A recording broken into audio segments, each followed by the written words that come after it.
What is up guys, and welcome back to the channel. Today I'm going to be showing you how to beat the main Easter egg of Citadel Demore. Before you head into the boss fight, I would highly recommend using the GS45s or the ASG shotgun, as it will help a lot with the boss damage. Anyways guys, let's go ahead and get into the first step. So before we begin, make your way to the cannon and activate it to open up the door. Make your way through the castle until you're in the dungeon, then interact with this door to start the steps of the Easter egg. For the next part of the Easter egg, we need to build all 4 of the elemental swords on the map. If you're just here to watch that, I have a link in the description, but if not, I have a guide right here to help you. First things first, get to round 10 and kill a zombie with a bucket on its head. Once you kill him, he will drop a stamp. Go ahead and pick that stamp up. You then, with your stamp, want to go into the middle room of the castle where all the knight statues are and interact with a knight statue. In order to do the lion elemental sword upgrade, interact with the lion symboled knight statue.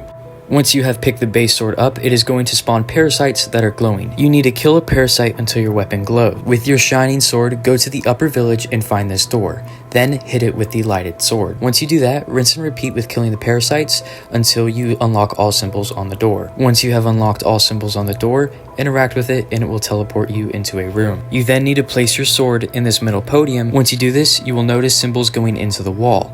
What you want to do is look at the symbol at the bottom of the podium, and that symbol right there will tell you which one to shoot. So look at the bottom symbol at the podium and then shoot that corresponding symbol on the wall. There will be some zombies and this will be timed and it will be a little bit difficult, but once you do that, you can finally take your lion upgraded elemental sword. The next sword we are going to be getting is the dragon sword, so make sure to get another stamp and interact with the dragon knight statue. Once you have your sword, you need to make your way to the dining hall and go on top of the stairs. Once you are on top of the stairs, you will notice a dragon. Then need to place your sword into that. And this next step is not required, but I'd highly recommend it to buy stamina up, as it's going to help you a lot with this campfire step. So now we need to find 3 campfires around the map. The first one can be found in the courtyard. Once you activate it, you will take damage, but what you're going to want to do is run as fast as you can into the dining hall again and place that fire in that statue. The second campfire can be found in the corner of spawn. By the way, make sure to not get hit by zombies, as you are already taking damage and it's gonna cost you. You will get one tapped. So just avoid zombies and just run as fast as you can. Don't get too worried if you get down to 50 or 40 health, because you'll get there just in time. The second campfire can be found in Nature's Path to the left of spawn. Interact with it and make sure you're following the same path I do if you need like a reference or something, because this step can be quite difficult if you don't know what you're doing. Once you deliver all 3 fires, the dragon's breath will shoot out flames, his eyes will glow, he's gonna heat up the sword, and then you will be able to take the dragon / fire sword. Make sure you get another stamp, because the next sword we are doing is the lightning sword. Come over here and interact with the deer statue. Once you have done that, we are going to have to find 3 lightning rods around the map.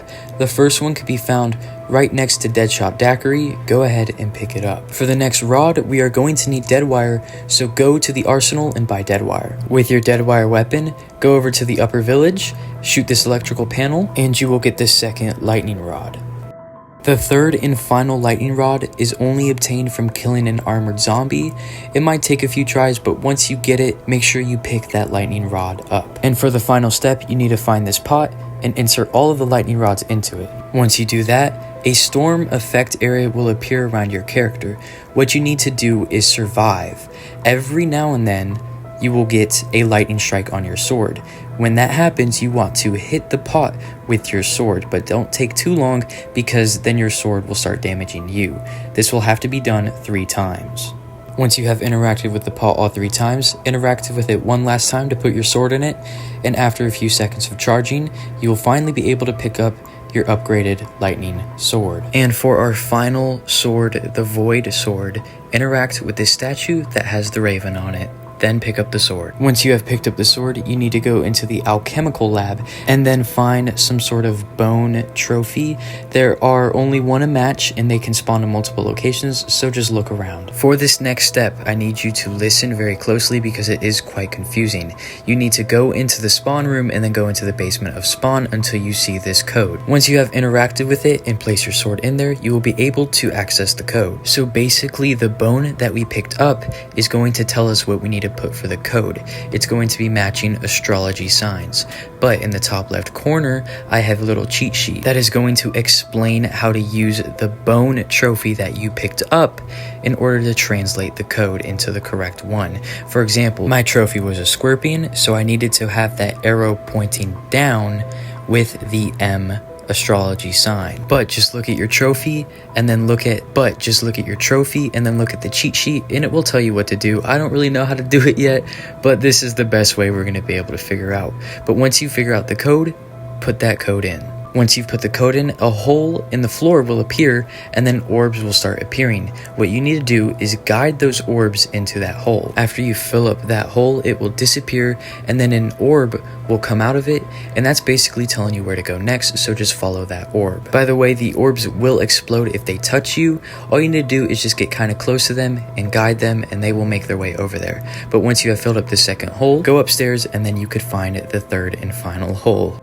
Once you have filled up all 3 orbs, go back to the basement and then you will be able to collect the Void Sword. Once you have upgraded all of your swords, make your way to the tavern because we are going to have to interact with bottles to find 6 codes. The first one could be found right on the bar. The second code can be found on a table right next to the armory machine. The third code can be found on a table right next to the stairs. The fourth code can be found on a wall table right next to the Sam trial. The fifth code can be found on the table opposite of the second code. And the sixth code can be found on a stool right next to the entrance. Once you have acquired all of the codes, you will need to buy Melee Macchiato. The reason for us buying Melee Macchiato is so that way we can knock down this wall and then reveal the codes that we have to input. So for this next step, it's fairly simple. Shoot all of the codes in order from 1 to 6. Once you have shot all of your codes, the wall will close back up and a red orb will come out of it, revealing a second wall with a book. And if you go up to the book, you are going to notice that the pages are blank. So now we will need to find the pages. In order to find the pages, you are going to have to go into the stamina up room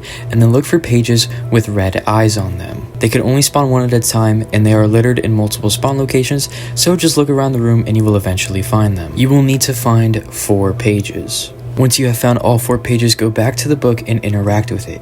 You are going to see those icons go into the book. And what we need to do is now activate traps around the map. But just like a book, we are going to activate the traps from left, then left down, then right, and then right down. So just take a picture or take a quick mental note of the traps you will need to activate.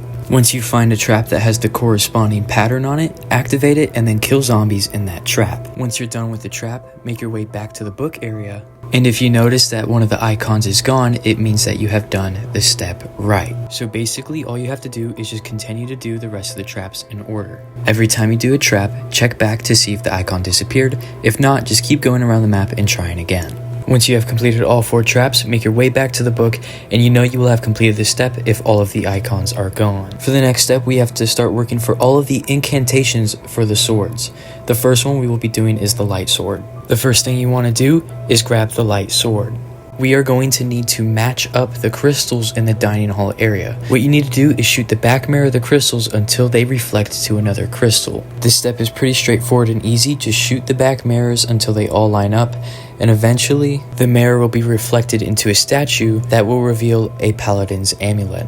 After you've picked that up, make your way to the entrance of the dining hall and you will see a lion ritual symbol appear. What you want to do is place the item in the ritual symbol and it will start spawning a whole bunch of zombies, and all you need to do is get kills and collect souls in the symbol. Once you've completed the ritual, a box will spawn out of the ground, and what you want to do is take your light sword out and hit that box to take the light incantation. The next incantation we will be working on is the fire sword incantation, so pick up the fire sword. This next step can either be done with Molotovs, thermo grenades, or the dragon sword's ability. But what you want to do is light 3 campfires on around the map. The first one is right here, the next one is in the middle of the cannon area,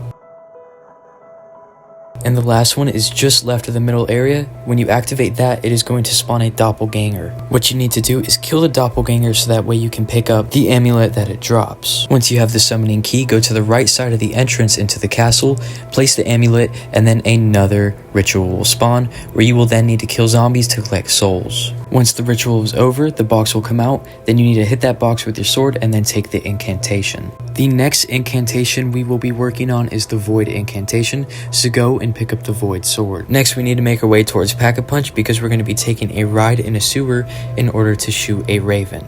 Once you get near the end of the ride, there will be a raven on the right side and you need to shoot that quickly. You know you'll have done it correctly if you'll see the raven flying around, and once you do, shoot him and then the raven's talon will drop. Once you have the raven's talon, go to the undergraph until you find the ritual symbol, place it, and then collect your souls. Once you've finished, melee the box and collect your void incantation. And finally, we will be working on the lightning incantation for the last one, so go ahead and pick up your lightning sword. Next, go into the barn near double tap and then shoot the horseshoe on the roof. Then go up to the cannon and then take a ride into it because electricity is going to strike you. Once you've landed, look for a cloud appearing in the sky and then go underneath and pick up the Pegasus horseshoe. Take the horseshoe all the way to the back of spawn until you see the ritual and then place it and then rinse and repeat. Once you have completed the ritual, melee the box with your sword and then collect the electric incantation. Once we have completed and got all the incantations, go into the area near spawn room and you will see a wall that has 4 numbers and 4 symbols. The 4 symbols represent the swords and the numbers represent the orders you will do this in. For example, I have electric, fire, light, and void. So what you now need to do in that order is grab the electric sword, then grab the electric incantation, hit a statue with the incantation, and then inspect in front of it. You will know you've done this correctly if the statue salutes you. Once he's done, place the sword back into the statue. And basically, you are going to want to do this in the order you got with all 4 swords. So just remember, hit the corresponding knight with your incantation, inspect, and then place. And after you've done this with all 4 knights, a orb will appear in the middle of them and it will come down. What you want to do is pick up that orb. As you notice, the orb is gray, which means we are going to have to charge the orb with our swords. The first charge we are going to be doing is with the light sword, so pick up the light sword and then take the orb into the balcony of the dining hall. And once you activate the challenge to charge the orb, it will spawn a whole bunch of zombies with green orbs. What you want to do is kill zombies in the green orbs with your light sword. Now this is going to be difficult, so just make sure you are a little prepared and you are a little wary of what is going on. But once you complete it, make your way back to the orb. Then take your charged orb and then equip the fire sword. Take your orb all the way to the courtyard, and on this wall you will find where you can charge it, place it, and then start the survival. And like before, all you need to do is get kills, so don't rush it, play safe, be careful, and get that done. Once you've gotten enough kills, pick up the orb again. Then grab your lightning sword because we are going to be charging it with the lightning sword next. Go all the way to the left side of spawn and you will find where you can put the orb, start the challenge, and then continue getting kills. But with this one, you need to get kills with the lightning sword's special ability. Once you've gotten enough kills, pick up the orb again. Then make your way to the dining hall to pick up the void sword. Go to the undercroft and you will find where you can place the orb, and then for the final time, you will need to get kills with the void sword. But this time you will also have to get kills with the special ability. Once you have filled the orb with all 4 swords, you will need to take it and then put it into the wall that showed us what to do for the knights. And after some dialogue, the room will open up. You will be able to take this guardian key. Take the guardian key into spawn, place it into the statue, and you are now going into the boss fight. And this boss fight is really hard, so play your safest, look up some strategy videos. I know there are some pretty cakewalk Easter egg guides on how to beat the guardian, but after a while you will kill the boss, and congratulations, you completed the Citadel de Mort Easter egg. I hope you found this helpful. Leave a like and subscribe, and I will see you guys next time.